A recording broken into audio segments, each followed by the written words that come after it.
Good afternoon. Welcome to the Kościuszko Foundation webinar titled In Our Time Only Farce is Possible, Sławomir Mrożek and the Shades of Absurdity. My name is Ewa Zadworna. I'm the Foundation's Vice President and Director of Cultural Affairs, and it is my great pleasure to welcome and introduce our speaker, Jaroslaw Anders, who is a Polish literary critic, translator, and editor. Jaroslaw Anders is also the author of Between Fire and Sleep, Essays on Modern Polish Poetry and Prose, published by Yale University Press, and many essays published in the New York Review of Books, the New Republic, the Los Angeles Book Review, and other publications. He also translated into Polish books by Susan Sontag and into English books by Zbigniew Herbert, Kazimierz Brandys, and Hanna Kral. As in the past, joining him today is Dr. Małgorzata Pośpiech, a writer, documentary filmmaker, journalist, photographer, and published translator. Dr. Pośpiech is in charge of the Polish language and literature program at CUNY Hunter College and shall navigate the discussion following the lecture. I should note that this is the 10th episode in a series dedicated to Polish literature that the Foundation started together with the Polish program at CUNY Hunter College over 3 years ago. As always, we invite all participants to engage in the discussion by directing your questions and comments to the Q&A feature that you can see on your screens. And with that, I'd like to turn it over now to our speakers. Welcome, and thank you very much for joining us for this session. Hi, I'm Małgorzata Pośpiech, and thank you all for coming. I would like to thank you, the Kościuszko Foundation and Mrs. Zadworna, for inviting the Polish program at Hunter to participate in the Polish literature series of lectures. I would like to welcome outstanding Polish critic and translator Jaroslaw Anders. Thank you for meeting us virtually. Is a 10th lecture, so we will celebrate and we will hear the voice of Sławomir Mrożek, and virtual floor is for you. Hello, thank you very much. Thanks for inviting me again, and thanks for the nice introduction. Thank you also to all of those who decided to join us today online. I promised to try to finish before the vice presidential debate. In our previous 9 webinars, we talked mainly about poets and prose writers, although Witold Gombrowicz, of course, was also a dramatist. Prose and poetry and prose, maybe in this order, were the staple of Polish writing in the post-war time. Drama, perhaps not so much. But today's subject, Sławomir Mrożek, is known mainly as a dramatist, although he was also a prose writer, a columnist, a cartoonist, at some point even a film director. He was an extremely versatile talent and possibly the most popular Polish writer, especially in the 60s and 70s. He wrote some 37 plays that in many ways revolutionized and renewed, revitalized modern Polish drama. I will, of course, discuss only the most important ones. Like most writers that we talked about here, he was a paradoxical character, a rigorous rationalist with a mystical streak, a comedian with a relentlessly, almost brutal view of men and the world. He was steeped in Polish experience and Polish mentality, and yet always uncomfortable in his Polishness and trying to escape it. In Poland, he was hailed mainly as a satirist, and his plays were often interpreted as political allegories. Abroad, in the West, he was placed next to the likes of Samuel Beckett, Eugene Ionesco, or Harold Pinter, the representatives of what the British critic Martin Esslin called, already in 1961, the theater of the absurd. And he was a bit of an oddity in Polish literary circles. He did not really belong, or not wanting to belong, to the tight-knit, gossipy literary community he associated with Krakowskie Przedmieście and Bristol Cafe. Those of you who know a little bit about Warsaw and its geography can probably guess what it means. He was also a person with a dark side, dark secrets, anxieties, phobias, vulnerabilities that probably kept him on the move. He was constantly moving. Krakow, Warsaw, Italy, France, Mexico, back to Poland, back to France. He once compared himself to an eel born in the Sargasso Sea and spending his life traveling, navigating the oceans, seeking for some mysterious, unknown destination. He was born in 1930 in a small town, practically a village of Bożencin near Krakow. His background was very modest. His father had peasant roots and worked as a postal clerk. His mother died when Sławomir was 19. In this series of lectures, we often talk about generations, how belonging to a certain generation, being born in a certain time, partaking, therefore, in certain historical experiences can shape one's sensitivity, outlook, one's writing, of course, one's a writer. Mrożek belonged to the generation of the 30s. He was at the very beginning of this generation. In the Polish context, a generation younger than the generation of the 20s, the generation of the greats, such as Herbert or Szymborska, that we talked about. Those born in the 30s were children when the war broke out. They were too young to participate in any form as partisans or members of the underground. Their whole childhood was spent during the war. When the war ended, they were teenagers, young teenagers, rebellious, disoriented, as most teenagers are anywhere, but more so because of the series of disruptions, discontinuities of their very young lives. And they emerged into a world that is also disrupted, conflicted after the war. They had no time to absorb, internalize much of the pre-war culture and values. After the war, when the war ended, Mrożek went to high school, which was impossible for Poles under the German occupation. During the war, he used to read a lot and also draw a lot, and started thinking about himself primarily as a future artist. After high school, he tried studying architecture, dropped out. He enlisted in the Academy of Fine Arts in Krakow, also dropped out. He took a position in a newspaper, Dziennik Polski, Polish daily in Krakow, first as a reporter and then as a feature writer and commentator. He worked there from 1950 to 1954, which was the years of Stalinist oppression in Poland. He was writing articles that were completely, as he himself freely admits later, completely subservient to the official ideology, enthusiastically supporting the building of socialism, condemning Western imperialism, pointing out errors and deviations at home. In 1952, he became the member of the Polish United Workers' Party, the official Polish Communist Party, which may appear strange because among his friends, he was known as a born skeptic, scoffer, ironist. So how did he get there?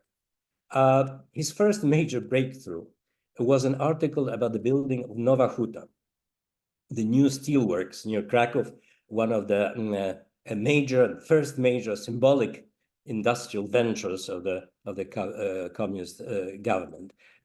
He was quite ashamed about writing it later on, but he went there in 1950. He didn't like what he saw. Then he came back and in a few days wrote a glowing article. And he felt proud of it. He said, gee, I can do it. His editors also liked it. And he became our man. Some of his friends were already party members and kept pushing him to join. And after some hesitation, as he says, he did. He left the party 7 years later, in 1959. when responding to questions, the French questionnaire in 1987, for instance, he said that at 20, I was ready to accept any ideological proposition without looking it in the mouth, as long as it was revolutionary enough. And that is because I was undergoing my own private revolution.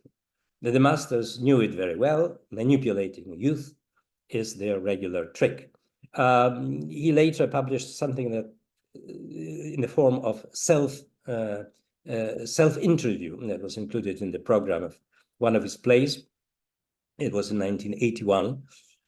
He says, he asks himself, why did you support the totalitarian idea? Because I wanted to. First of all, I wanted to be a follower, he says. What is important is that he does not present himself as a deceived idealist, like many of his colleagues. He talks about a psychological need to join in, to not to be left out, to be part of something dynamic, something forward-looking. When you read his diaries that were published posthumously, you see that he tries to analyze his choices, to dissect them, and that they trouble them probably more than he wanted us to know when he was alive. Those anxieties, those questions will surface later in some of his late plays. In 1959, he had enough. And again, he tries to make light of the decision. He says that he went to see the party secretary of the Writers' Union. They talked about this and that, and at the end, he just handed it his party card and left. Easy. Too easy, perhaps. Easy in, easy out. In fact, one of the main themes of Mrożek's literary work, a theme that we can find in practically all his plays, in many his stories, is the curious malleability, plasticity of human consciousness. There's always some external pressure or threat, but the pressure quickly becomes internalized. People like to start lying to themselves. People who are manipulated start to manipulate others and themselves. And in Mrożek, that's not a justification. It is just an observation and a warning about how easy it is to be led astray, mainly by oneself. Leaving the party hasn't changed much in Mrożek's lives. He was already protected to a certain degree, but his prominence, he could write, publish, he had his plays staged before and after taking this step. But he says that the sense of absurdity had been percolating in him, even as he was dutifully turning out his propagandistic reports and articles. In 1953, still a party member, he published his first 2 books of short stories, Tales from Bumblebee Mountain and Practical Half-Armors. They can be read as ideologically correct, harmless, good-natured fun at such things as peasant superstitions, silly bureaucrats, innocent mistakes that led to comic consequences. Trzmielowe Wzgórze, the place, the Bumblebee Mountain, will return also in this short episodic novel, Małe Lato, Tiny Summer. It is based on his childhood experiences in the semi-rural provinces of Krakow. Seemingly comic or tragicomic characters, the priest, the party secretary, the shopkeeper, former landowners relieved by the communists of their property. For me, they are beautifully written, with sentimentality and ridicule kept in perfect balance. And in many of them, even the early ones, at least some, one may detect a satire that includes the whole of the depicted reality, not just this or that element. In the title story of Practical Half-Armors, a large supply of 16th century half-armors is delivered to a store, and the poor manager is faced with an obligation to sell them. A joke a misdirected merchandise. But why in 16th century half-armors? In what kind of reality would something like that would be possible? Why the pool manager must sell them instead of returning them simply to the mysterious supplier? It is a reality in which nothing makes sense and nothing can make sense. And the fact that at the very end of the story, people start buying those half-armors like crazy, isn't it a clear allusion to a deeper form of manipulation that makes people not only accept, but crave what they really don't want, they have absolutely no use for. The bulk of Mrożek's literary output, this part that we still admire, that we still read today, took place after the relative liberalization, cultural liberalization, and to a certain degree of also a political liberalization in 1956. He published Maleńkie Lato, as I mentioned, Tiny Summer in 1956, and another short novel, Ucieczka na Południe, Flight South, in 1961. His first play, The Police, Policja, was published on stage in 1958. We are in an unnamed country where the police, the political police, as we can guess, is extremely effective. It has arrested or co-opted all the enemies of the regime, and therefore it is facing an existential crisis. It simply has nothing more to do. Therefore, the chief of the local precinct appoints one of his men to act as an enemy of the regime. That creates a series of complications. The fake dissident turns into a real one, and at the end, everybody tries to arrest everybody else. And finally, the police commander is satisfied because now his police has really something to do. It's a typical comedy with the officials jumping up to attention whenever the name of the country's ruler is mentioned. But it establishes some of Mrożek's recurrent themes. A regime needs an enemy, internal, external, ideally both. And if the enemy is lacking, the regime will invent it. And also that a situation creates a person. The self is strangely adaptable. A good servant of the state may become its enemy, and vice versa. The political prisoner, the last political prisoner, renounces his views, is released, and starts working for the police. In 1959, Mrożek married an artist, Maria Obremska, and took a trip to America to take part in a Harvard seminar for young leaders conducted by Henry Kissinger. During this trip to America, he visited the Kościuszko Foundation. He met with the director. He received as a gift the great Kościuszko English, Polish, and Polish-English dictionary. He also published the same year another play, The Martyrdom of Peter O'Hay, in which a tiger is believed to have settled in the bathroom of the title hero. Everybody wants to use the fact, the benefit, the life of poor Peter is completely disrupted, and finally he decides to go into the bathroom and let himself be devoured by the mythical tiger, perhaps. In the early 60s, already after his divorce from the party, Mrożek started writing plays in rapid fire, all of them published, saged, enthusiastically received, and very popular. The Turkey, Indyk, a group of people out of Polish romantic mythology, a poet, a romantic lover, an officer, a malevolent prince, and a group of peasants seem to be trapped in an inn in which they succumb to general indolence, torpor, resignation, because nothing makes sense to them anymore. They cannot find anything to believe in. Out at sea, na pełnym morzu, about 3 outcasts on a raft, trying to decide democratically which one should be eaten by the other 2.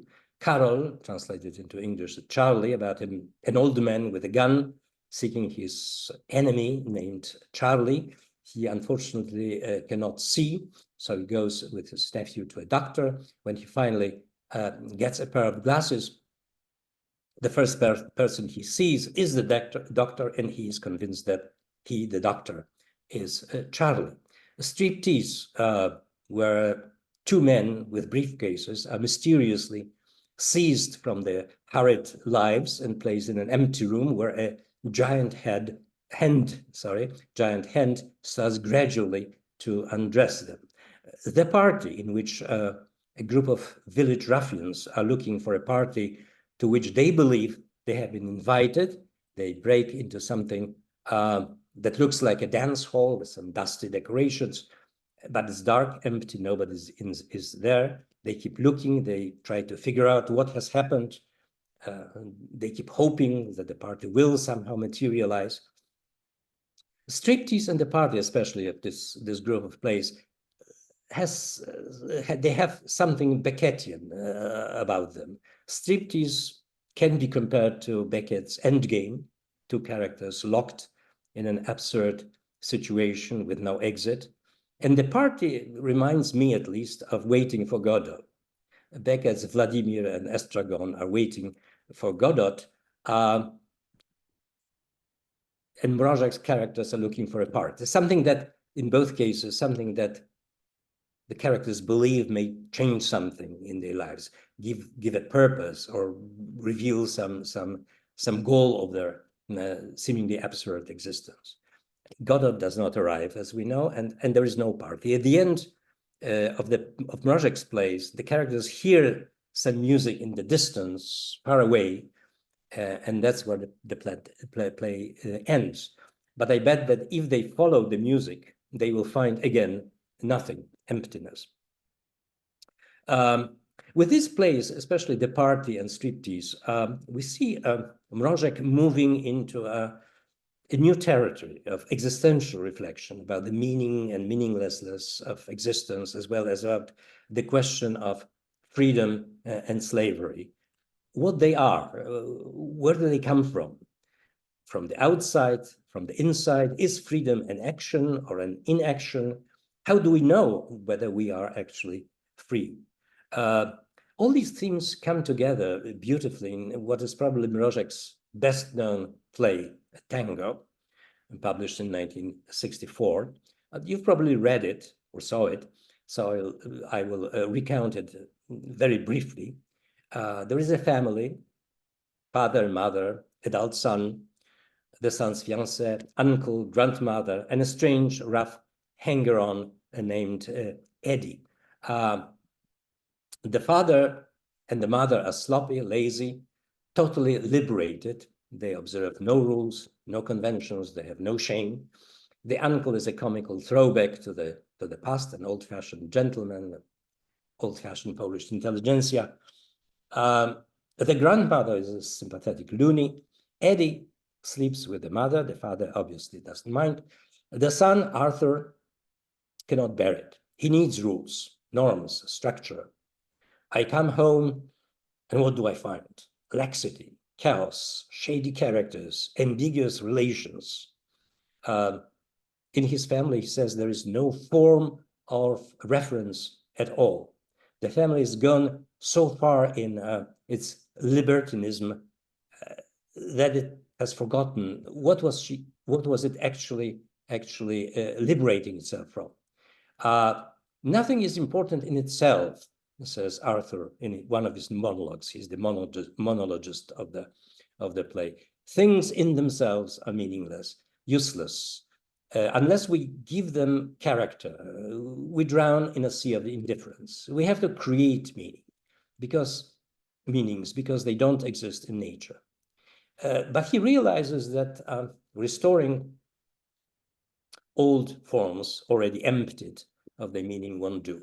True form, conventions, always spring from an idea. But what idea? God. Even in my time, says Uncle, we didn't treat him too seriously. A ritual of jealousy. He wants his father to confront Eddie and kill him, a tragic solution.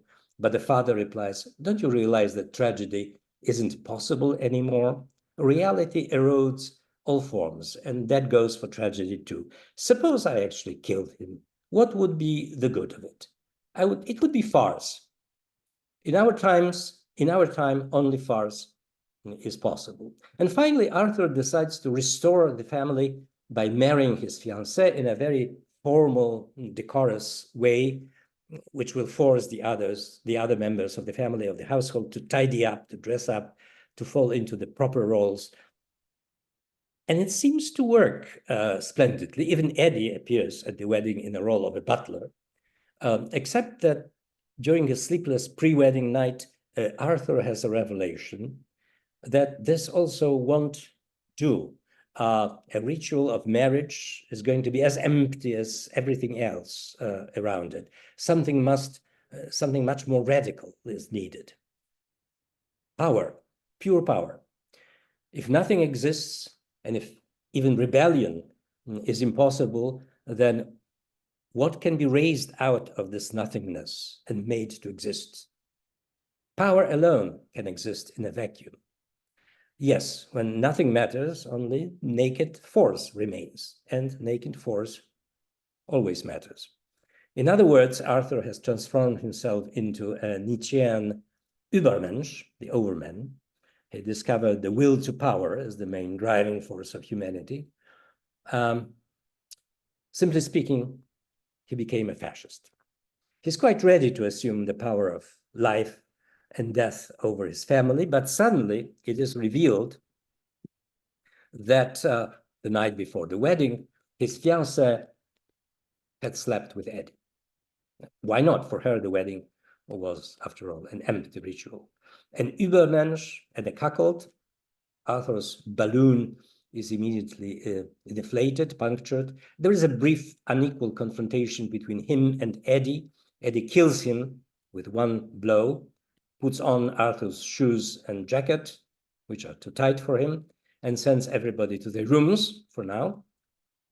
He remains on stage with the uncle, puts on music on the gramophone. The music is a tango, specifically La Comparsita. He asks the uncle to dance with him, and after a moment of dithering, the uncle agrees. Why not? Of course, Eddie is leading. So curtain falls. That's how the author imagined the tango will resound in the theater until the last spectator leaves the building. The symbolism of this play is rather clear. In fact, it is one of the most discursive among Mrożek's plays. Discursive in the sense of our author trying to make a certain argument through a precise arrangement of scenes and statements. Of course, it is possible to interpret it in a Polish local framework, pre-war liberal Polish intelligentsia. The parents have invited into their home a brute that is communist, who quickly took over and subordinate everybody else, liberals, traditionalists, and reactionaries. But Mrożek's aim seems to be much more universal. He has shown that in a world in which everything is fluid and everything is relative, sooner or later, almost organically, will create its own order, its own structure, and will find those who will be eager to enforce it. It will produce perhaps an idealist like Arthur, searching for an idea that would pull everything together, but inevitably it will fall into the hands of Eddie, a brutal material force that is the pure power, beyond any ideas, beyond any ideologies, beyond good and evil. It will be him, not Arthur, who will rule the world. One doesn't have to agree with this rather pessimistic assessment, but this theme of a hectic search for an idea, or the idea, and the search that ends in failure, and a farce rather than a tragedy, will return in various forms in Mrożek's many plays and many stories. God, tradition, ritual, progress towards social justice, equality, liberation of the individual, scientific progress that is supposed to solve our problems. All these great narratives of humanity are tried and they ultimately fail. Tango was published in 1964. It was probably written during 1963, which was a momentous year in Mrożek's life, specifically for the fact that this was the year in which he left Poland. He left Poland and he lived abroad, occasionally visiting Poland until 1996. Why did he leave? He wasn't a political exile. He wasn't repressed, slandered, blacklisted in Poland. In 1963, he published a play, The Death of a Lieutenant, that was mocking the Polish romantic myths. This play was much criticized by official press as the basing of Polish myths. But it was published. He didn't have any inordinate problems with censorship or critics. I say inordinate because everybody had problems with censorship. The very existence of censorship was a problem. He had good friends in Poland, editors that published him, great theater directors, always eager to stage his works. He had a devout audience. After Tango, he became an international celebrity. His explanation differed depending on the situation. As I said, he felt generally uncomfortable in Poland, the eel from the Sargasso Sea. He was escaping, he once said, the double morality of split personality, the private and the public one, that living under the communist regime required.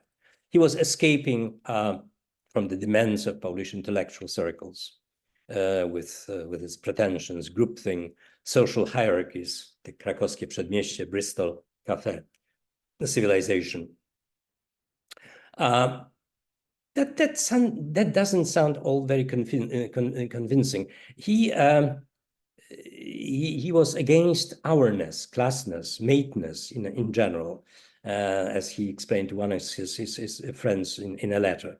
There was this general discomfort with Polish society. He considered it obsessed with history, apathetic, like in the Turkey, always complaining, incapable of taking real responsibility for its fate, hostile to individualism, prone to celebrate mediocrity. The fact that I was considered as super Polish the fact that I was considered as a super Polish writer, right next to the pork chop and Kościuszko, was only due to my skillful camouflage, he wrote in another letter. In 1967, he wrote a long story about the curse of Polishness,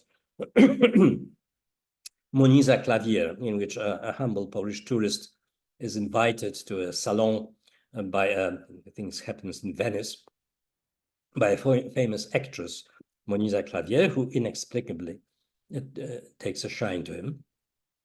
Feeling awkward in the European high society, he instinctively falls back on the stereotype of the Polish eternal victim, and ironically is taken for a Russian, another eternal complainer, but with more recognition in Western salons. Mrożek was a maverick, a stranger in his own country. He wanted to be a proper stranger in a strange land. And during his visit to Italy in 1963, he decided to stay. His plays continued to be staged in Poland, but they were also staged in Western Europe. He had royalties. He could support himself and his wife. He stayed abroad as a Polish citizen with a Polish passport, which he had to renew periodically. He stressed that he is not an émigré writer. He is a Polish writer living abroad. That's how he presented himself. He and his wife settled in Chiavari, near Genoa. He later moved to France. And the Polish authorities tolerated him. They kept renewing his passport. His books and plays, as I said, were published and staged in Poland as well as abroad. Everything worked fine until 1968.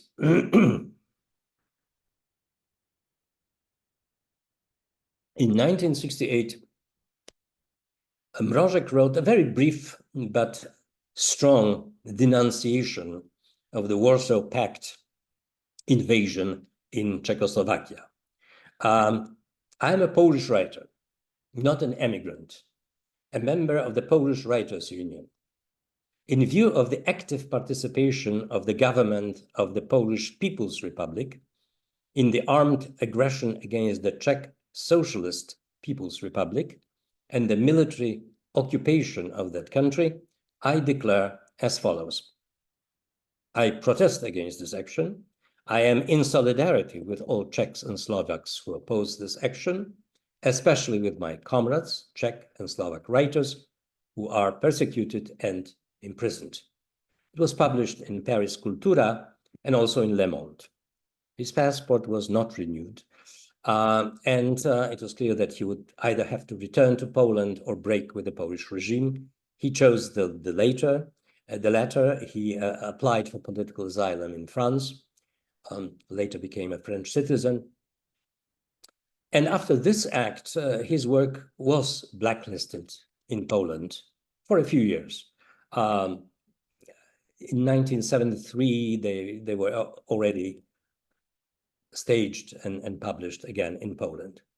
In the 60s and 70s, when he lived in Italy and later in France, Mrożek wrote several plays, including Taylor, that's compared to Gombrowicz's operetta because of its focus on clothes, something that gives the human unit, the human being, its proper form. There's Václav, about an accidentally liberated slave who travels through a strange land, trying to figure out what to do with his freedom, and several others.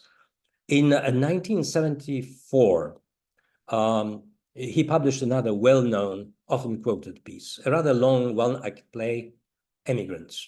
In the play, we have two characters, only two characters, AA and XX, who live in a basement in an unnamed but presumably Western democratic country. They hear the sounds of normal life from above, but they cannot participate in it.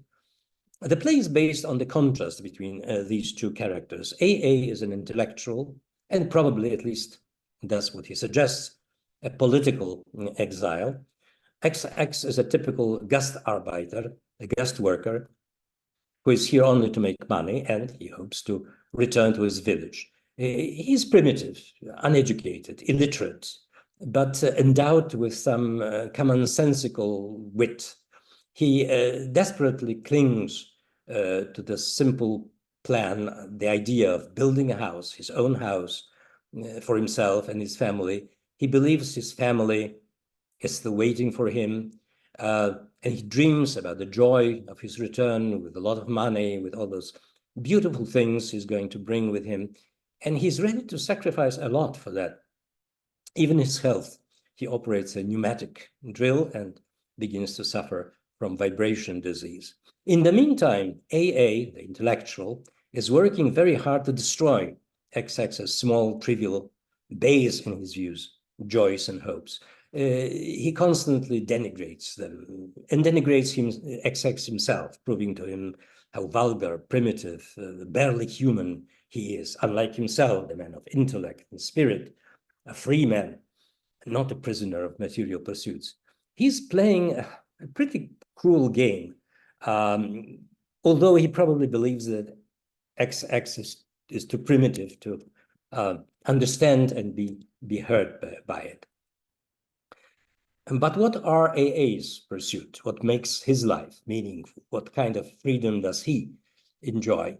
As it turns out, his goal, his lifetime project, is writing a book about slavery, better than any other book written on the subject, because written from the inside. All literature about slavery, he says, is either dishonest or false. It is either the work of missionaries or of liberators, or at best of free individuals or slaves who dream about freedom. That is to say, not slaves who are slaves that are no longer entirely slaves. What do they know about the integrity of slavery, a self-sufficient state of being that doesn't seek transcendence? But after leaving the land of slavery, he has lost this unique inside perspective. He needed a model, a perfect slave, to finish the work of his life. That is why he chose to live with XX, and he tells it to him quite openly. At some point, something snaps in XX, who was so far quite impervious to AA's spitefulness. He attempts half-heartedly to hang himself, and eventually he tears up all the money he has been collecting for years, probably, and hiding in a stuffed toy. And this gesture throws AA completely off. In response, he tears up the manuscript of his book. He realizes that there are no perfect slaves, although probably everybody, including himself, is a bit of a slave. After all, his major contribution to the world of the free was supposed to be his analysis of slavery, something in which free people usually have very little interest. They both are bankrupt, deprived of their goals, without a future. They have become equal, although probably not. When they retire finally in the final scenes of the play, they retire to the bunks. XX quickly starts snoring. Probably tomorrow will get up and go to work and start making money again. He's free to do at least that. And we hear AA loudly sobbing. He has lost more than an XX. He has lost his slavery and his freedom, and he's the real bankrupt here. The Emigrants is another play that can be read in many ways and on many levels. I remember when it was staged in Warsaw, most of my friends who wanted to be intellectuals sympathized with AA. They saw him as a representative of this Polish intelligentsia, constantly humiliated, pushed down, denigrated by communist dimwits during the protests of 1968. One Polish writer said that Poland was ruled by dimwits, rządy ciemniaków. It was easy to see XX as one of those dimwits who would gladly participate in the beating of students and intellectuals, demonstrating against censorship and the destruction of national culture in 1968. I always had some problems with this interpretation. Yes, The Emigrants is a play about freedom, but not intellectual or cultural freedom, or even political freedom, but about the meaning of freedom in general, about freedom to lead a meaningful life. AA's constant locution, his posing, his airs of superiority, his gratuitous cruelty towards AA seem to hide some emptiness underneath. They live in a liberal democracy now, which offers them a lot of freedom, but culture associated with these freedoms provides, in Mrożek's view, hardly any model of what to do with these freedoms, how to use them to create an order that would help people be truly free.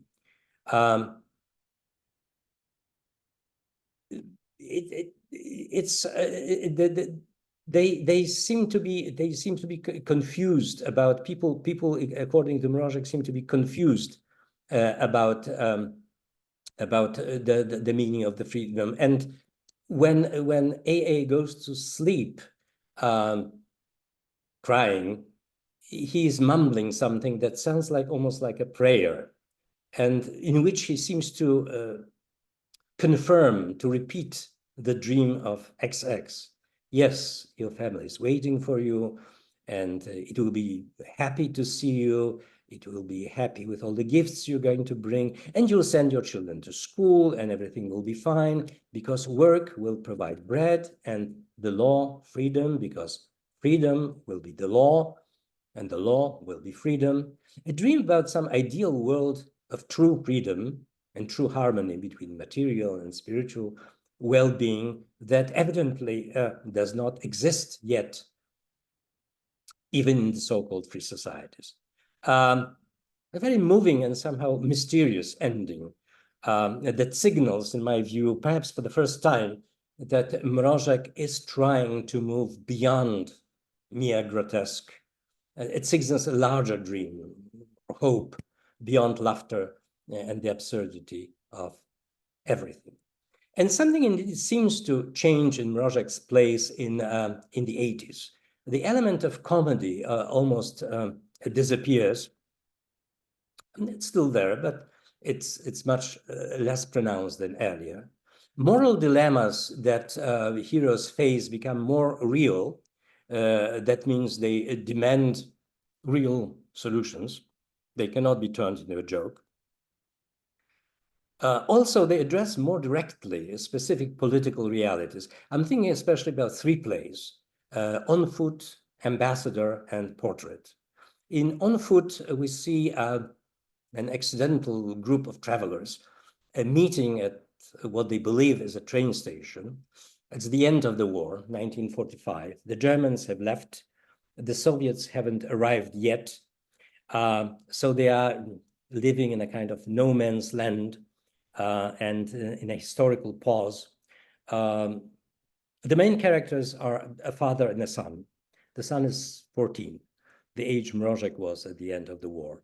There is also a black marketeer, a couple of demobilized soldiers or partisans supporting themselves by robbery, a school teacher, a very serious man, principled man, a modernist artist called Superius, a philosopher, a mystic with a woman companion. Superius, who later commits suicide in the play, is clearly modeled on the Polish modernist writer and painter Stanisław Ignacy Witkacy, who did commit suicide, but not at the end of the war, but at the very beginning, upon learning about the Soviet incursion on September 17, 1939. Superius tries to keep his distance, how to turn everything into a joke. He's rebuffed by the serious school teacher, but he responds, when the absolute is impossible and thinking bores you, then only jokes remain, feeble ones, I admit. The train comes, or at least is heard, but it's a ghost train. That passes them by. Superius returns after his suicide as a quite satisfied ghost with the ghost of the beautiful Cleopatra as his new companion. And it sounds like and then they disappear into the air. The characters see them walking in the air among the clouds. And it seems like a goodbye to the old Poland, and also a goodbye to maybe the earlier Mrożek characters, the ironists. The others, the simple folk, stumble on, have to go on foot. The father and the son keep moving towards what they believe is or will be their home, in which they will find, they're sure to find, their mother, who got lost during the war. At the end, we get a rather simple and strangely positive message when the father explains to his son that one has to stay away from the extremes. Everything in life, he says, is like a stick. You catch one end and the other end slips away. You catch the other end and you lose the first end. So what can you do, Dad? The son asks. Well, you have to grab it in the middle. How do you mean? I mean, has to be honest. That's all. Do you understand? I think so. There's no thinking about it. You either understand a thing like that or you don't. Do you understand? Yes, I do. Are you sure? The son walks up to the father and touches his hand. Yes, Dad, now I understand for sure. The father, all right, let's go then. That's on foot. In Ambassador, we get probably the first unquestionable moral hero, someone critics said almost resembles someone out of Herbert, Zbigniew Herbert or Conrad. The ambassador is the ambassador of a democratic country in an authoritarian country, conducts friendly chats with the representative of the host regime about the nature and role of the government. And suddenly he faces a moral dilemma. An opponent of the regime asks for political asylum. At the same time, the government of the democratic country disappears. The representative of the regime explains that it was to be expected because it was so liberal, so open, so non-intrusive, non-coercive that it finally had to simply dissolve itself. The host government wants the dissident back to punish him. In return, it promises to keep the embassy going and pay all its expenses because it would be useful to have a symbol of a hostile foreign power to mobilize the population. Yet the ambassador resolves not to give in, even at the cost of his own life. He makes the right decision, a decision that he believes is right, and then he tries to figure out why he made it. After all, it doesn't make sense. He will not save the dissident. Why should he sacrifice himself too? What is it that makes him keep his word? Is there anything higher than that demands it? And at the end of the play, there's pounding at the door, and the ambassador and the dissident calmly wait for whatever will come through the door. The portrait is a true morality play. Two friends meet after many years. They knew each other from high school. One of them, Bartolomej, became an ardent Stalinist. The other one, Anatol, worked for the anti-communist underground.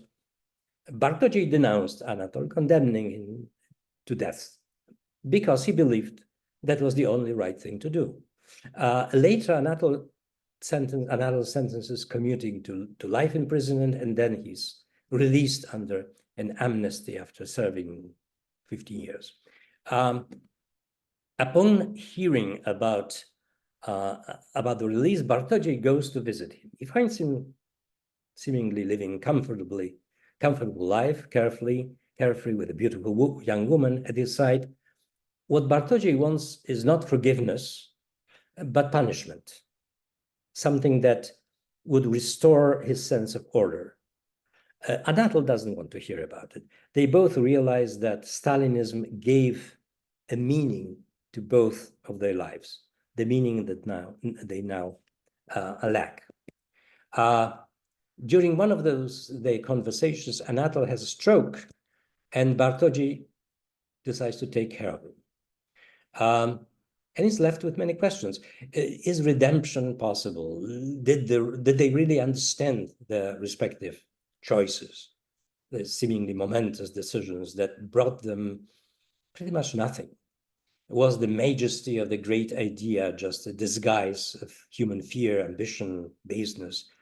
At the end, Bartolomej reads to Anatol poems by Jaroslaw Anders, The Spirit of History and The Plain. But those solemn, high-style poems are constantly interrupted by noises from the street, a football match, shouting of an itinerant potter. And again, we have an attempt of reaching a higher level, answering the big question, reaching beyond the quotidian in a world that seems to be constantly frustrating those efforts. We are tormented by ourselves, Mrożek said in one of his essays. And he seems to be contradicting Czesław Miłosz in The Captive Mind. In The Captive Mind, Miłosz try to explain the betrayal of intellectuals by the Hegelian bite, the wish to serve the spirit of history. And Mrożek says, there was no fascination with Hegel. There was a fascination with power, inevitability, and at the same time, a complex combination of ambition, self-admiration, and a dream of growing out of post-war muddy soil. Mrożek's wife, Maria Obremska, died in 1969. In 1987, the writer married Susana Osorio Rosas, a Mexican woman whom he met in 1979 in Mexico on the occasion of the Mexican performance of Emigrants. She was the assistant to the director of the play. In 1989, they moved to Mexico. They bought a ranch about 60 miles from Mexico City, which they called La Epifania, a paradise that soon turned into a nightmare because Mrożek felt insecure there. He walked around carrying a gun. He believed that his ranch hands and his security guy was stealing from him and possibly plotting his murder. Was it real? What is about of paranoia? Both possibly. Mexico was changing and becoming a rather unsafe place at that time. And also in Mexico, the 60-year-old playwright had the first serious health crisis. One day he suffered something that was later diagnosed as aneurysm of the aorta. He underwent a heart surgery followed by a long heart convalescence accompanied by memory loss, confusion. He recovered and wrote another play, Love in Crimea, a kind of imaginary recreation of Russian history. And in 1996, he decided to return to Poland, to Krakow, with Susanna, who at that time knew a very little or no Polish. He was welcomed like a hero, but it seemed he wasn't entirely happy with this decision. He wasn't interested in becoming one of us again, our Mrożek. He didn't want to talk about current politics in Poland. The Polish theater in the 90s and 2000s was changing. His plays were now considered old-fashioned, too text-oriented. That was the time of bold formal experiments that he didn't care much about. In 2002, he had another health crisis, a stroke that resulted in also temporary but almost complete loss of memory and the use of language. When he started to recover, his doctor suggested he wrote a memoir from memory.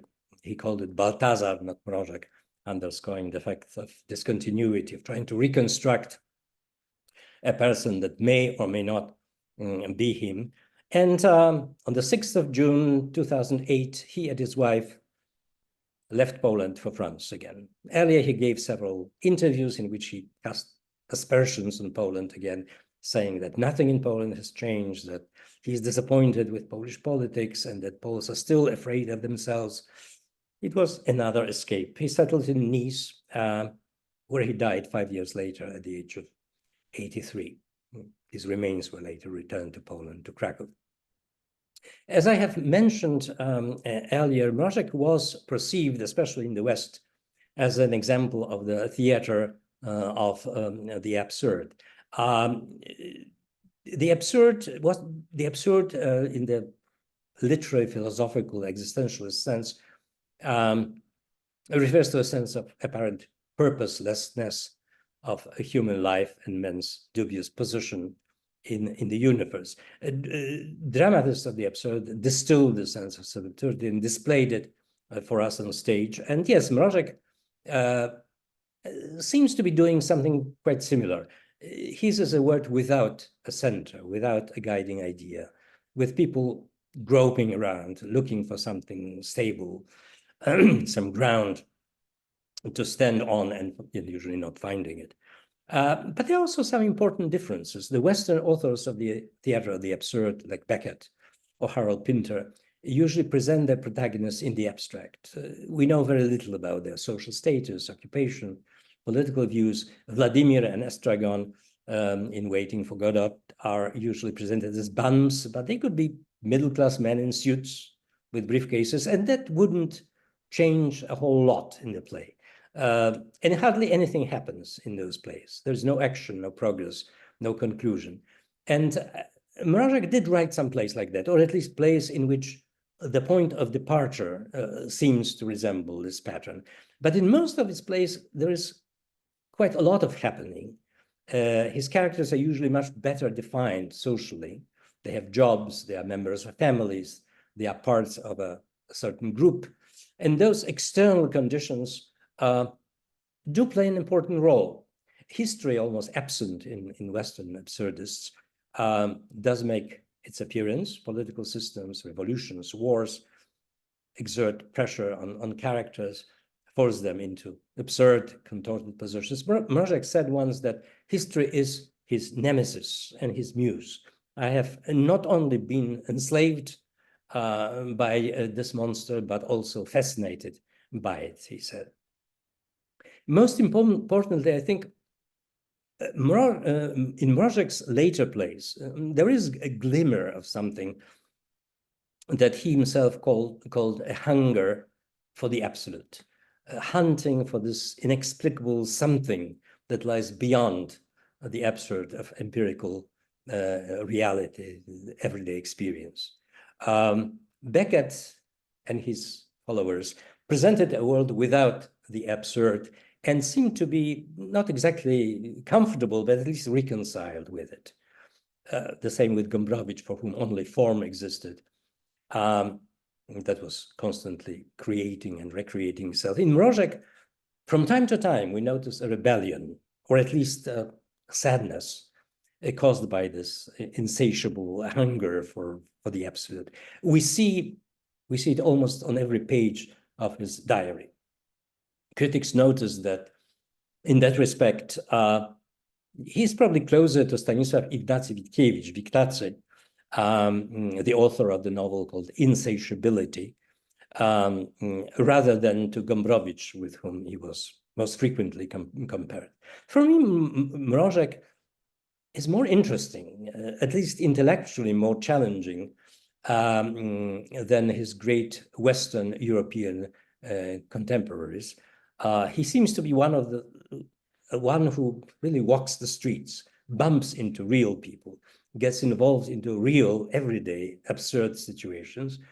And we have the feeling that we've met his characters somewhere, and maybe we even recognize ourselves in some of his characters. And I think that he owes this rootedness to his Polish experience, that he was always trying to move away, to cast away, or to move away from, and which paradoxically, I think, was the secret of his universalism. I will stop here. Thank you very much for your attention. And I would be glad to try to answer some questions in the area. Thank you so much. It was very interesting. And thank you for taking us to revisit Mrożek's life and works. The series of 10 lectures dedicated to modern Polish literature shows how the Polish identity was created based to it or in opposition to it on Polish Romanticism.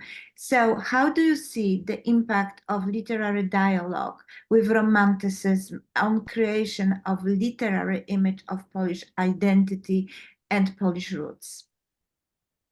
Well, Mrożek, we find Mrożek very often mocking this romantic myth, the romantic myth of ever-suffering Poland, heroically suffering, losing, but achieving some kind of moral victory in their defeat, the celebration of the victim.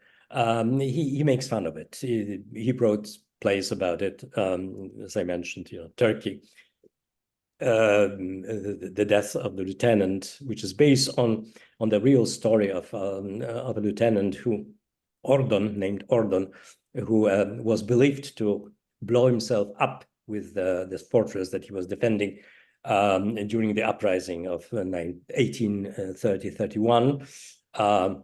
Probably also Mickiewicz wrote a poem about him, Reduta Ordona, Ordon's fortress.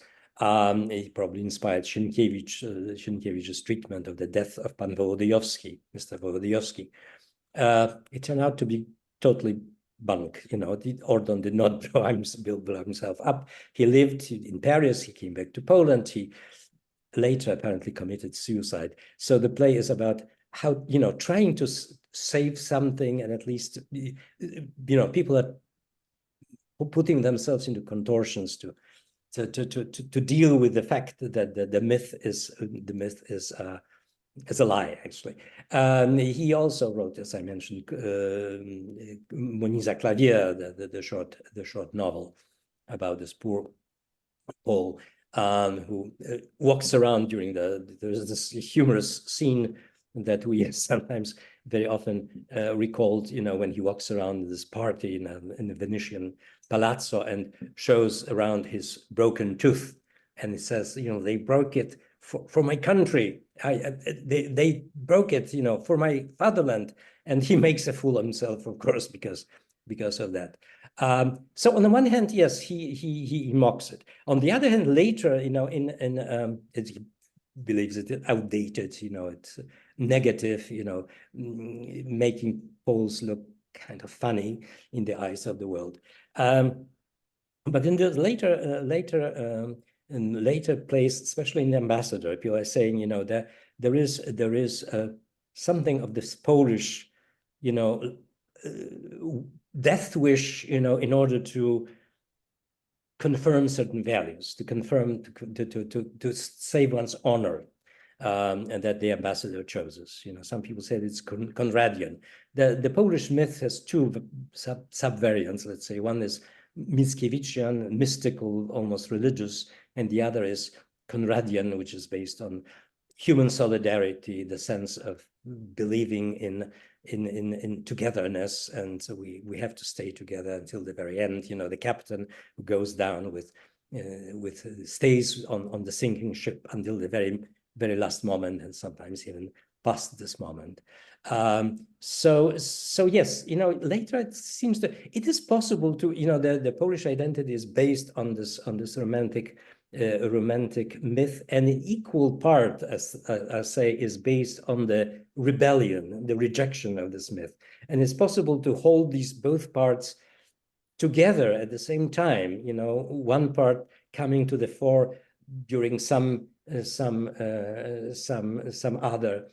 other moments. The Polish writer Wańkowicz had two daughters. One of the daughters was an ironist, and she later, didn't believe anything sacred, as he was said. And then he joined the Warsaw Uprising, and she died in the uprising. And people who were with her at this moment say that her last words were dulce and decorum. It's sweet and glorious to die for the country.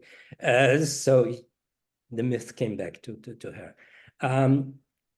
So yeah, that's every writer, almost every writer that we talked about in the past, in some way had to deal with it, had to cope with this myth, how to resolve it somehow, with more or less success.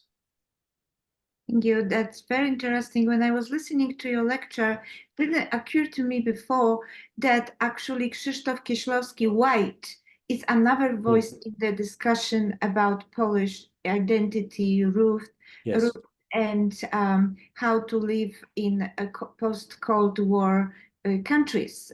So that was interesting for me, that somehow I connected to this part. Another question, who's Mrożek for your generations, and what influence he had? Well, our generation, me, I was too young to meet Mrożek. He left when I was 13. It's hard to imagine that I was 13 at some point. And when he came back to Poland, I was already abroad. So I never met him personally, but his plays were very, we quoted at each other, in high school, Indic, the turkey, especially the dialogues between the peasants, the group of peasants drunk, half asleep in this place, and play the role of kind of Greek chorus, and they speak about complete impossibility of doing anything, and unwillingness to deal. One of them says, should we maybe plow something? Like what? Well, a field. A field? Nah, no. So that was, something that the roles that we played between ourselves. He was, and I mentioned, the Emigrants as a play that we somehow interpreted, maybe misinterpreted. We were very much for AA, and later I started to say, well, I mean, AA is a really nasty character. Why are we rooting for him? His plays were, most of them, the best known, at least, were very present in our everyday experience, everyday dialogues. Thank you. And could you tell us about, you mentioned a few times the Krakowskie Przedmieście and yes. literary circles. So could you talk about it a little bit? Well, yes, I forgot that. Not every, some people were in Warsaw, and no, Krakowskie Przedmieście is a very pretty stretch of a street, historical part of Warsaw, reconstructed, rebuilt after the war, and it starts at the Warsaw University and goes all the way to Plac Zamkowy, the castle square, which is the gateway to the old town. And at one end of the as I said, is the Warsaw University, my university. Then in the middle is the Bristol Hotel, a very elegant, also historical hotel. And the close to the Castle Square, there is a building called the House of Literature that housed the Polish Writers' Union, and now houses two writers' union, competitive writers' union. So this stretch was kind of, quartier latin, students, writers, artists. There's a school of art school, in the middle of it. So it was kind of Warsaw quartier latin, and the Bristol Hotel was a café littéraire, where writers would meet. How do I know it? Because we students from Warsaw University used to sneak in and mingle with the big names.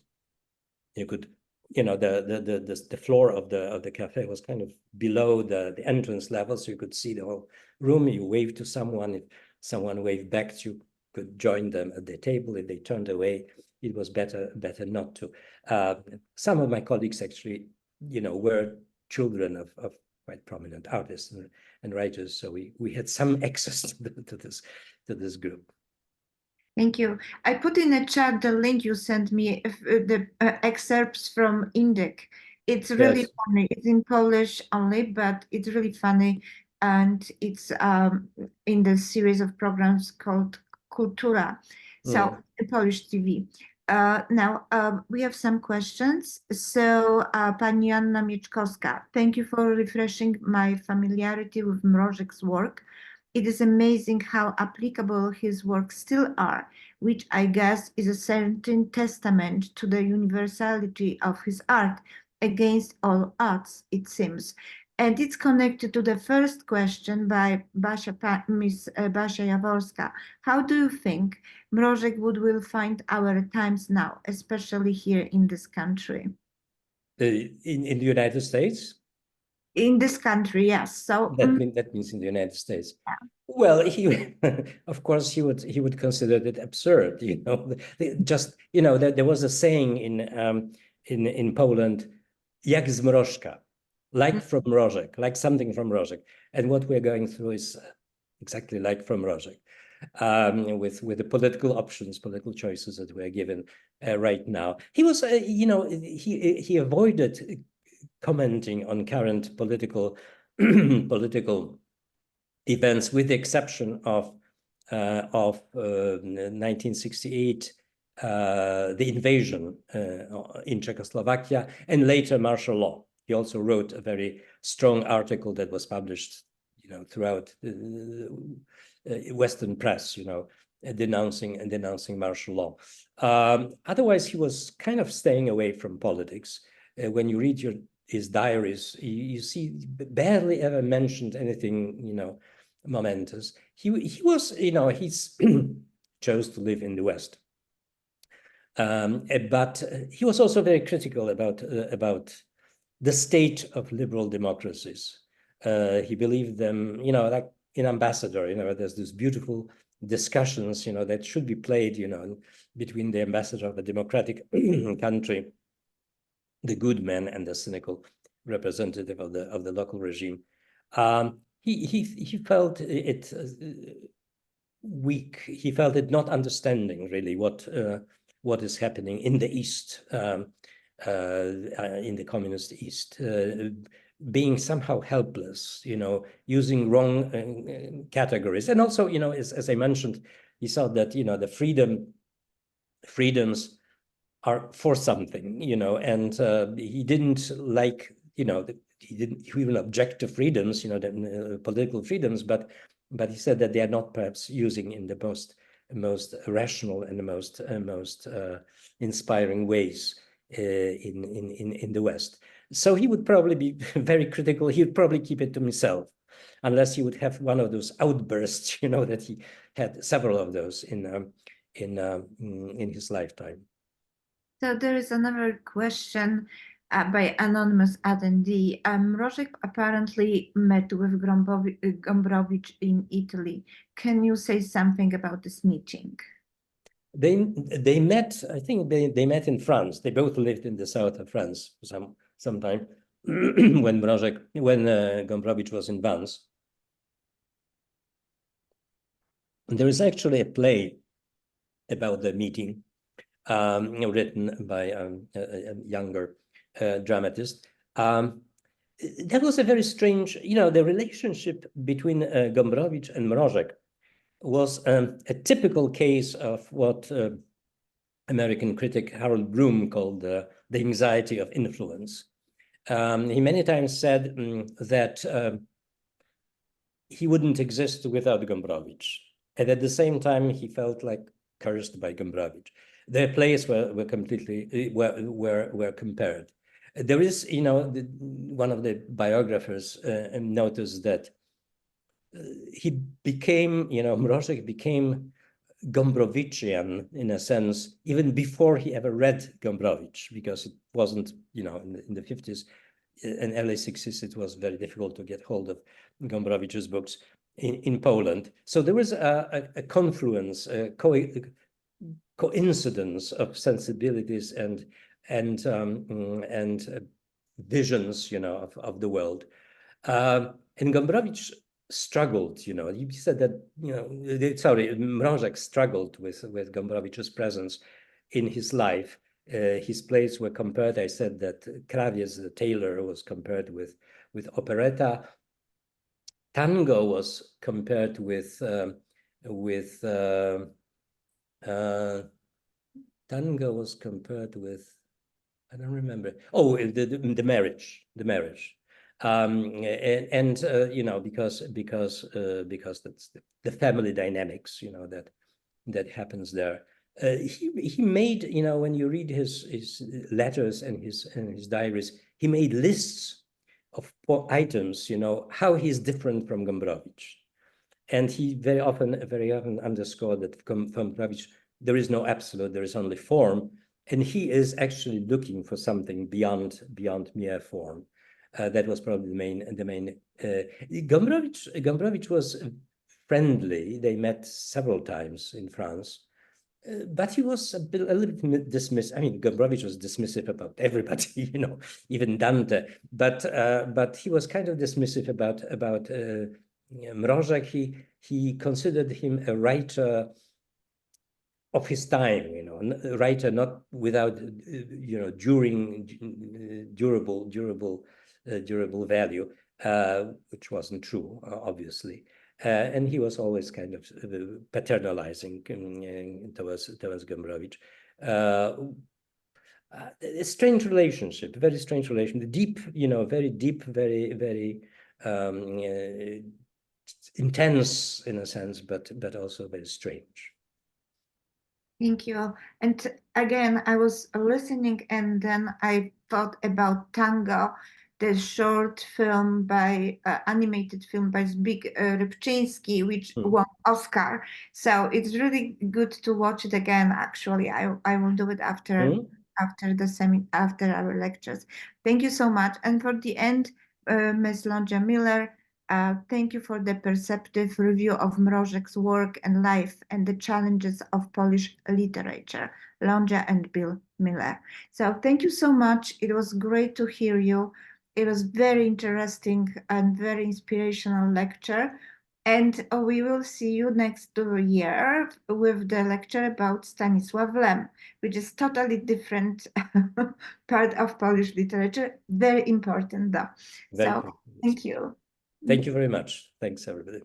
Thank you very much to Jaroslaw Anders for another very informative talk on Polish literature, and to Dr. Pośpiech for navigating this discussion. Much can be learned from listening to this and all previous lectures in our literature series.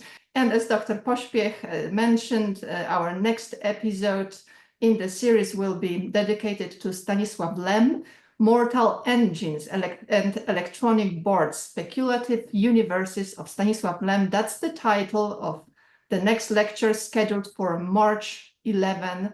That's Tuesday, 4 p.m. Eastern time. So please mark your calendars. We look forward to connecting you again in this virtual realm using Zoom technology. And in the meantime, I wish you a great rest of the day and peaceful part of the evening, given the vice presidential debate, to those of you who happen to be based in the United States. Thank you once again to both of you, and we look forward to seeing you again. Thank you. Thank you.